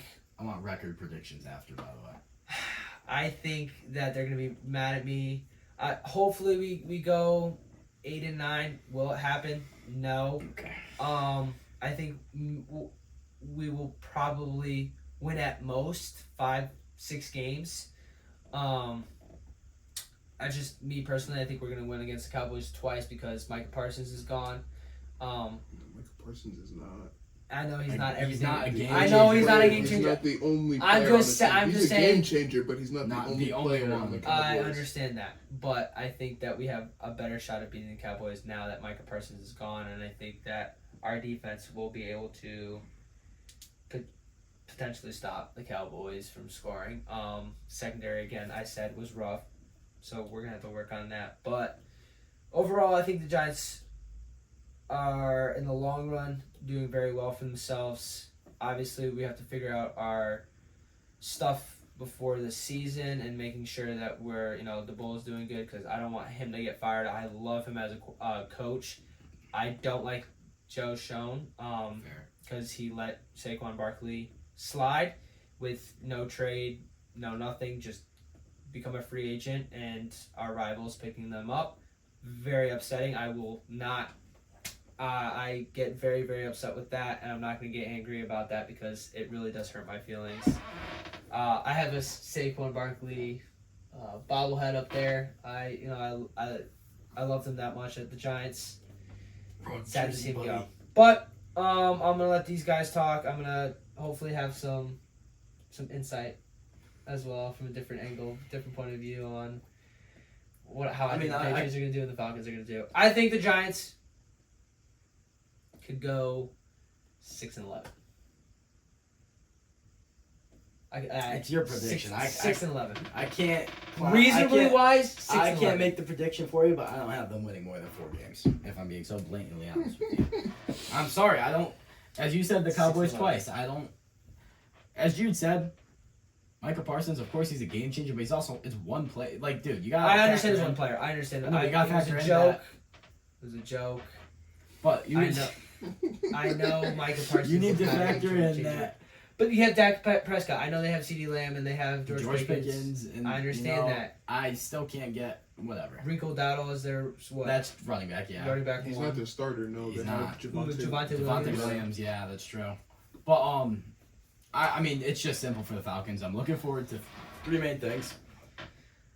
Penix's actual official start date. He gets to start, not the back end of the season. He gets to play a season. Yeah. After Kirk, we started off hot. Then he lied to the organization about being hurt. I'm not a fan of that. I understand why he did, and we kind of had a I know, it's because the love of football. Whatever. I understand why. Well, it was the love of football, and also because they drafted a rookie that year when they said the Falcons organization said that Kirk was going to be their quarterback. I understand. And then, yes, I understand, which is fair. A backup quarterback. But in the end, you know what happened? Penix started. Again, agreed. But number 2. I'm extremely excited for the rookie class they have brought in. I think that their draft was amazing. Yeah. People called me crazy after I said that the James Pierce trade for the draft pick was stupid. I think it was a brilliant idea because of the player they got. We were on the phone when that happened. Yes, and it was one of the best NFL draft. That was my best NFL draft. Me and Murph both. Ever had. We both shed a tear. It was something special because we both did. We really did. I think when they went through the UDFAs and ended up getting Kobe Bryant and Nick Nash, that's 2 amazing players right there that are very, very coachable and you could shape them into future amazing players. Yeah. I'm looking forward to watching Lil Drake London action too. But my biggest thing is the defense. Shout out Braylon Trice, by the way. He's hurt again. He was supposed to have a good year. Sucks he won't. But I'm looking forward to our linebacker, Caden Ellis. Okay. I think that dude is a very... Is he a rookie? No, he's not a rookie, but he's just an amazing leader. Yeah. And I think with his insight on defense, he's just an amazing person to look up to. Yeah. And he's like another person. We just picked up Leonard Floyd. He's a little older, but he is also he's not as good. He's not as good. I'm not saying he's good. I'm not laughing at that. I'm laughing at Leonard Floyd. Why was wrong with that? Don't, no, we're not getting into that. Wait, tell me. Did Leonard Floyd do something to him? No. Yeah, wait, I remember this. What? I don't even remember what we were doing, but Adam No, we're not gonna mention it because that was the year I was not very involved with the NFL and I didn't really watch / know players. And I called him by the wrong name. There was an interesting topic going on during that time. Just leave it at that. Yeah. Well, so listen, regardless of what happened with Adam, I think Leonard Floyd is a great. Were we live on the podcast when that happened too? We were. Oh. We were. Well, so it's probably out there, but yeah. Listen, I'm just saying now, he's a great. As I said with Caden Ellis, he's a great example. I think he's been in the NFL I think he's for a a great while. linebacker. I just didn't know his first name. Okay. Well, regardless, I'm excited for the secondary with. I'm not a big Mike Hughes guy. As I said, Kobe Bryant will be starting over him eventually. Yeah. But with Mike Hughes, then AJ Terrell, can't forget about him. Terrell Island, shout out. But then I'm going with Billy Bowman, Jesse Bates, and Xavier Watts. That's a scary secondary, and I just can't look by that. But my favorite, my most important part to me is Kyle Pitts. I will always defend that man. And you know what? To this day, call me crazy, he's finishing top 5 tight ends. It's going to happen. And you know, when we all go back to this episode, they're going to be like, wow, this guy was really stupid. Really dumb. Almost missed me my Bo Nix. I think Kyle Pitts is going to be in for a big year. And you know what? If he is, he didn't have a. He had a bad year. Last year it was rough, but it wasn't as rough as the year before that. The year before that was even worse. Listen, you gotta give it to him. He's played with 4 different quarterbacks. You know how hard that is for a player to develop. It's hard. Different coaches. Anyone that runs an offense with Arthur Smith is gonna have a terrible time trying to grow as a player in the NFL. Dude, do you know who's gonna do better than Kyle Pitts? Say something dumb. Darren Waller.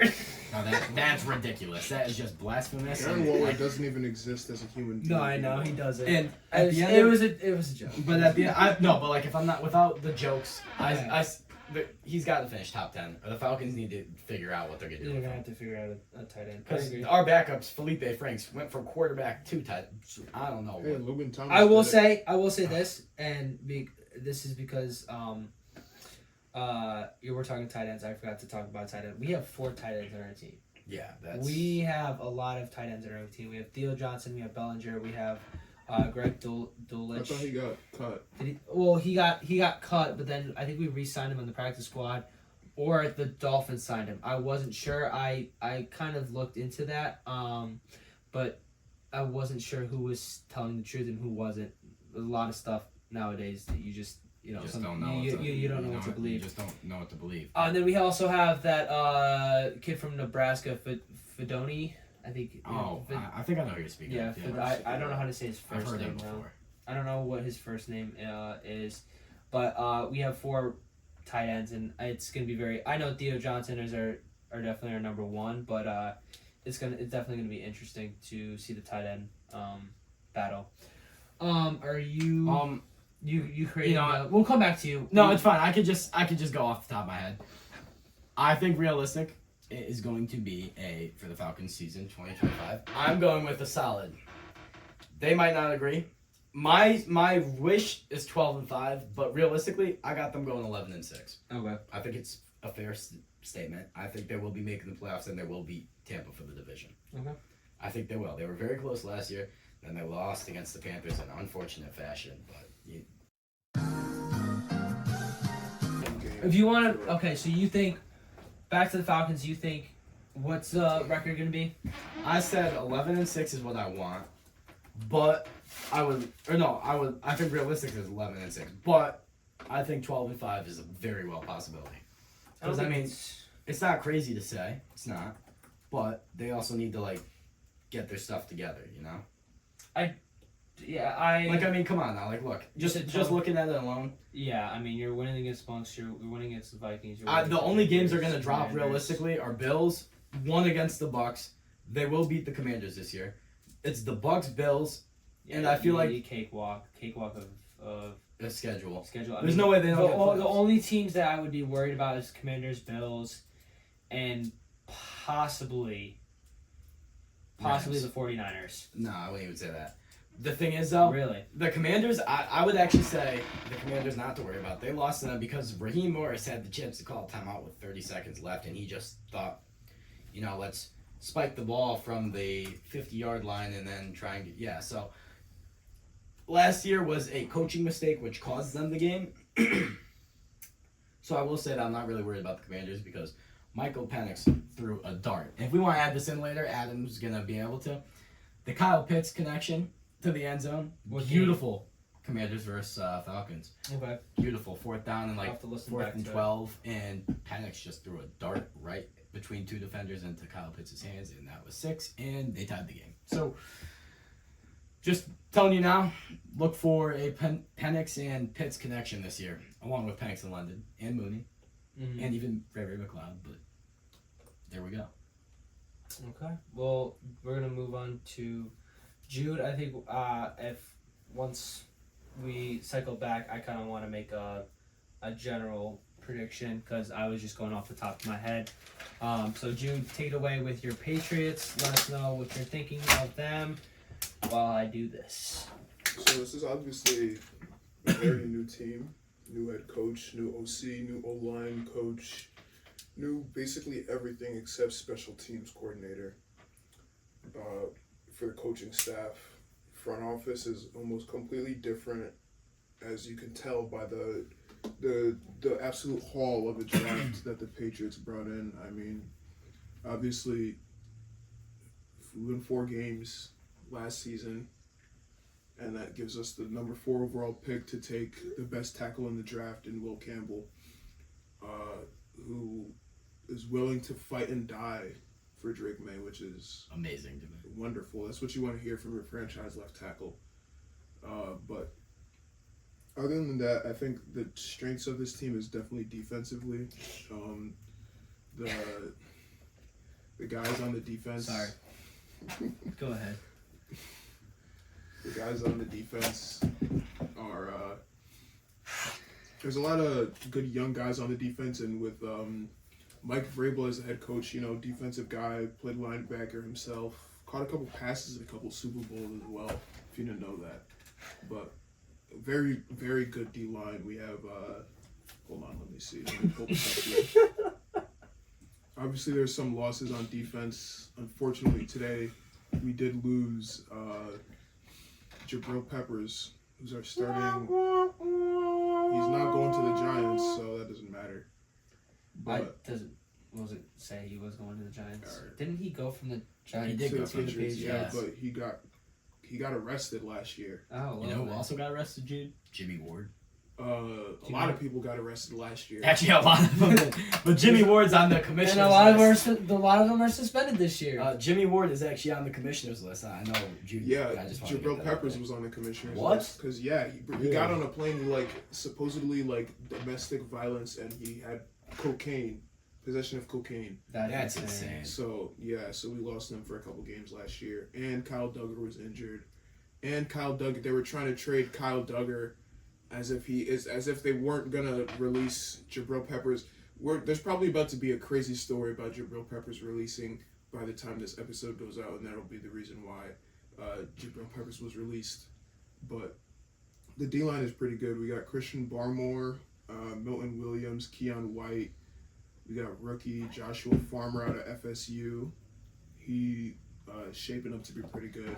You got Spillane, brother of Caden Ellis, Christian Ellis, and the linebacker core there with Harold Landry, Caleb Chason by way of the Jaguars, Jack Gibbons by way of the Titans as well. So you see that Vrabel connection with his guys and Landry and Gibbons. And you got Martin Mapu, who's like a hybrid box safety. He's pretty good for pass coverage there.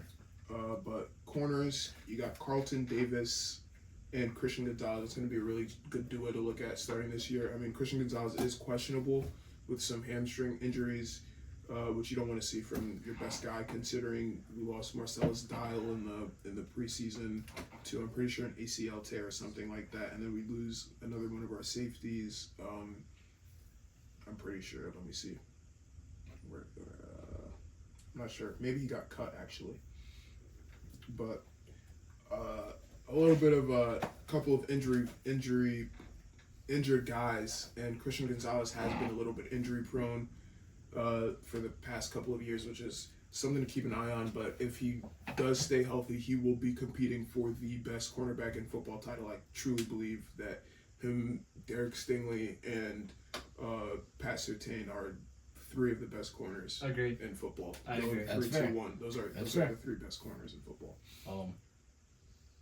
Currently, our starting free safety is Del Pettis, which is very questionable with the loss of Jabril Peppers. But I do think that maybe we can move around Jalen Hawkins, or even just start rookie, Craig Woodson out of Cal, because he did pretty well. They were looking to start him over Kyle Duggar for a little bit. Kyle Duggar was playing with the second strings in training camp after a little bit, and then they ended up trying to trade him, and he was a bubble roster candidate, which is kind of crazy considering he is, I'm pretty sure as of right now, he is the longest tenured Patriot on the roster after we cut Kendrick Bourne.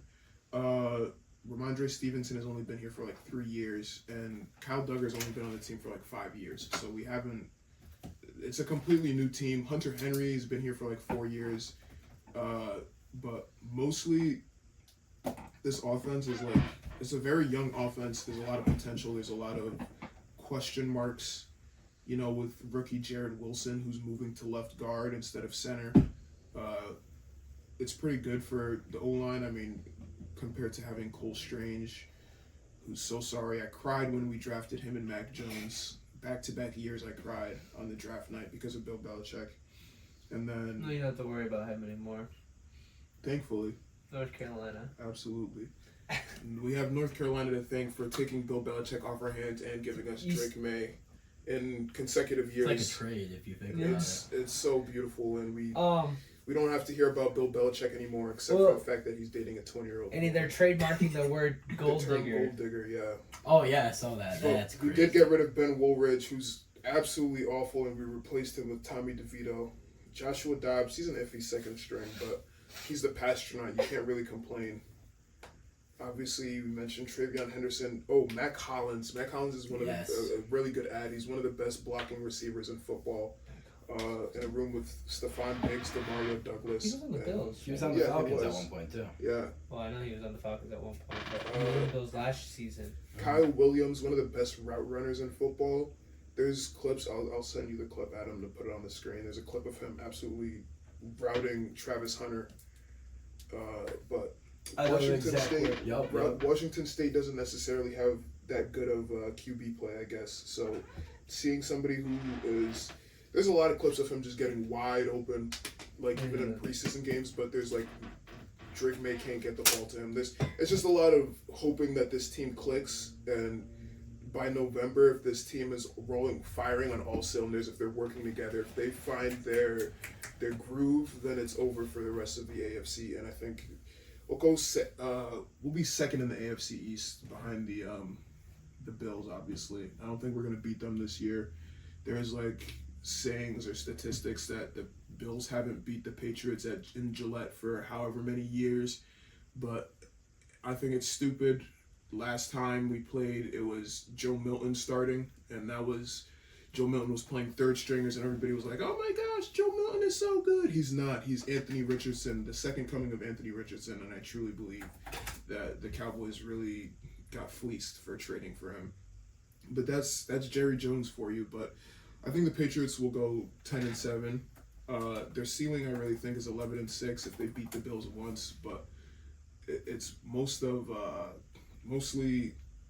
up to how these guys will understand this Josh McDaniels offense, this Vrabel They'll be fine. accountability, how they understand the team and how they move together. I think they'll be fine. I mean, it should be interesting to see the chemistry between the two, and I'm sorry to interrupt your rant, but I just feel like it's kind of quiet over That's here. really all I have to say. Oh, that's really all I have to say. Yeah. I think the Patriots are, I don't know if they'll win the AFC East, but I think I don't expect them to. I think they'll definitely. I think they'll get put up a second. They'll be a put up a wild fight. card team. They'll make the Bills make a run for their money. Yeah. I think they definitely will. Oh, win those games. and the Patriots did just release their rivalry jerseys, Which are probably we're gonna get into that. I think We're they're gonna top go. five. We're gonna go and do our top jerseys, our top rivalry jerseys. Right after this, that was one thing I did want to talk to you guys about because they are absolutely insane. I can't wait for the Giants to do theirs next season. I think theirs is next season. And so yeah, we'll talk about that. That's a little bit about our teams and what we're excited for. I'm excited to see each one of our teams perform, so we're able to talk about it. I know Jude's over there mumbling under his breath. The Giants will not perform. I did do the schedule thing and the record, seeing what they could go 6-11 or 5-12. I think there's a couple of games that are iffy that they can, if they are doing solid, that they can win. But if they're not playing to their 100% potential, it's very unlikely that they're going to win those games. We're going to talk about the rivalry jerseys. So there are How many?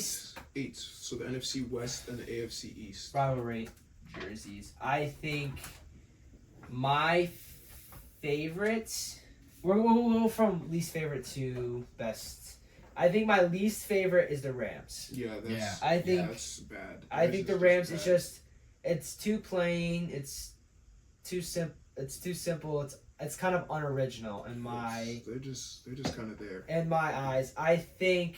Yeah, that's. I honestly, I would go. We're going from 8 to 1. I'm going Rams. Then honestly, the Niners. Yeah, it's the same thing. Niners, the Niners used to have a very similar jersey, so it's very true. It's not moving to me. I feel like Seattle would go before 49ers. The only reason why I say that is I don't think the helmet to jersey connection is very. It's the helmet's more blue. The numbers are more green. I know the sound waves are. I think it looks the colors. I think the colors are tough. I just think that the connectiveness is not as fluid as others. I think that 49ers. I like the black. I'm glad they brought those back. Dude, you didn't even see this. Look at you see the font. It has 12. Yeah, it has 12s like. For the 12 That is tough. That is tough. I mean, dude, I think that the attention to detail is good. I don't know. I think 49ers and Seahawks could go interchangeably. I don't. Actually, I don't know. I feel. Because the Bills are tough. I like the whiteout. I think the Bills. Okay, so I think the Bills are nice. It's really nice. But people are saying that it's like the rivalry jerseys is moving away from the color rush era of the NFL, and the Bills is way too color rush esque. And that's if you look at the top of the jersey, they do have like icicles and kind of like snowy winter. It is kind of tough. Just the all white is like. I will say Bills. Would put underneath. Probably the Seahawks is too plain. If I want to give you my 8 through 1 right now, I'll just be blatantly, that's not bad. Yeah. So I'll go Rams. Yeah. To Niners. Yeah. Which one is this? This is the Jets. I'm gonna go Jets after that because that's just I don't like that. You don't like it? Gotham City football. Okay. Oh. That's like. I didn't see the Gotham City part. That's pretty cool. I mean, for sure though, I'm definitely putting the Rams last. Not a fan of those whatsoever. I'm going really. Okay. I'm going Rams last. Niners. Oh, I thought you said Niners last. Sorry, my bad. No. Rams. And then, but like overall, I'll just say it now. The best one, and I'm gonna just, before I finish my list, I'm definitely Miami or Arizona. Miami is just. I really like Arizona's. I'm a big fan of Arizona's. I like the way it's like speckled, like it looks like the dust storm. The dust storm. That's why I'm heavy on the thing. I like the desert kind of colors and it's kind of the Arizona logo. I mean, you can even consider it not just a dust storm, but almost like an eggshell type. Almost like an eggshell type, like Oregon's eggshell. Yeah, people were saying like it looks like dirty laundry, but I was like, it looks. I think it's really, really cool, and I think the color combo is insane. Arizona on this. I would say Arizona, number one. I'd say I really like the Patriots blue. I like their colors. I like that. The font it's very. The number font is from the 1990s blue jerseys with Drew Bledsoe that have like the Patriots on the thing. I think I think it's very Patriots. I will go Zona and Pats. I'll do that. I just like the blue. I like it's it's not a lot. It's very subtle. The stuff is like very subtle. So like the gray stripes on the shoulders have like netting patterns because like it's supposed to be for like fishing. Boston Harbor and all that. Yeah. And then the NE is like it's like a compass font for like because the Patriots are the only team that are like a region rather than a state. So it's like the compass points. And then the 6 stars are for the 6 New England states on the collar. The back of the collar says we are all Patriots. And then I just think that's really, really cool. Attention to detail is really cool there. I think for me, for a third, it's a toss up between the Jets and Miami. I like Jets because they played into the Gotham City. They went into that kind of dark army greenish gray. I think it's really, really cool. It's not black, which 3 of the teams did do. I think it's very, very interesting that there's 3 teams that are blacked out. I wish there was a little bit of difference in those 3 jerseys. So I think I'd put, the Jets above Miami for that reason. Miami I do like because it is like my Miami Vice, and it's got those colors. It's got like the FIU color jerseys. It's got that Miami feel to it, which I really like about it. But I wouldn't put it on my top because they basically just made it black. And I think it's it's almost like with the 49ers, they just made it black, and the Rams. It's they kind of didn't try. They just mashed up an old jersey. Yeah, I think if they put palm trees on it or something, it would have been a little bit better. It needs a more Cali vibe to me, and that doesn't show California to me. I think the reason why I like the 49ers is because it says faithful on the front. I just like those font on that. Yeah, it's really cool on that, and then the colors, obviously, I know that they've done it in the past, but when they did it in the past, it looked really, really cool. I used to rep it all the time in Madden. I really liked it, so that's why I think I put the 49ers over the Seahawks. The Seahawks, though, are really, really tough. I do like I'm not a huge fan of the Soundwaves. I know it's the loudest. I think, is it the loudest or the second loudest stadium? So I think Arrowhead's... No, Arrowhead, I'm pretty sure Arrowhead is like artificial. They like pump sound in there. Oh, okay. I think. So Seahawks is technically... Yeah, Lumen was like built to be loud. Okay, and so and I think that's a really cool story, and I like that, that they played into the 12-man. I think that's very, very cool. I don't know. I'm kind of hesitant. I don't like the gradient helmet. I think it's very interesting. It's like a purplish emerald. It's like a pearlescent. I like it. I think it's very interesting. I'm more of a simple-ish when it comes to helmets. I like just simple, plain colors, nothing too crazy. So yeah, I think that kind of wraps it up for my list. I think Bills would probably go above Seahawks. So it'd go Arizona, New England, Jets, Miami.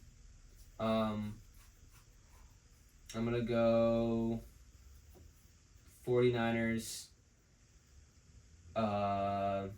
Seahawks, Bills, Rams. I think it's pretty solid. I don't really like Miami's. Like, the colors are nice, but just like the black background is like...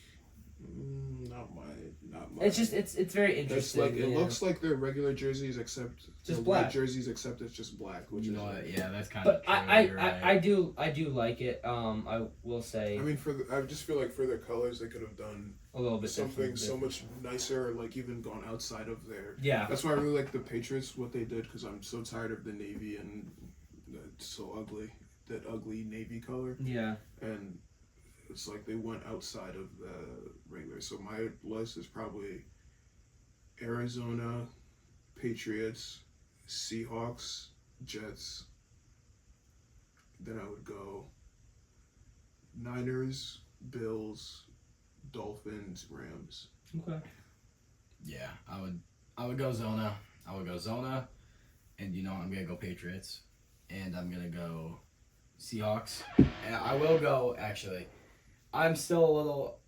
I like Miami's, so I'm gonna go Miami at 4, Bills at 5, Jets at 6. Actually, no. I'm gonna switch the Bills to 6, and then I'm switching Miami and Buffalo. You think so? Okay. Yes, because and then Jets I'll put at 7. Or no, did I say Jets? Just we're after, yeah. Yeah. So no, let me switch Jets to 5. I'm a big. You're right. I like the Gotham City look to it, and then as I said, I'm going Niners, Rams.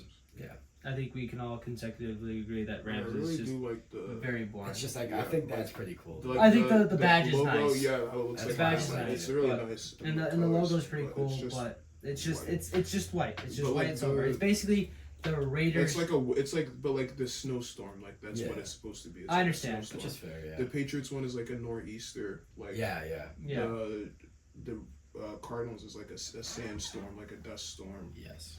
So it's like I get it, but some of them are like. I think you got the 49ers is just it's a classic. I feel like for something like supposed to be representing San Francisco, like they could have played into it a little like bit something different. more gold, like faithful to the Bay. Yeah. That's like the whole. Yeah, no, I agree. Well, that wraps it up for the Ball Boys podcast. I'm Adam. I'm Murph. I'm Jude. And that concludes today's video. We are going to be uploading on our Instagram as well and our YouTube. We still got to figure out a tag for that. Once we do, we'll put it up on the screen, probably like right here. And yeah, go follow up. And thank you guys so much. Have a wonderful day. The season starts up soon. College football starts literally tomorrow. Probably when this comes out, it won't be tomorrow. But see you guys.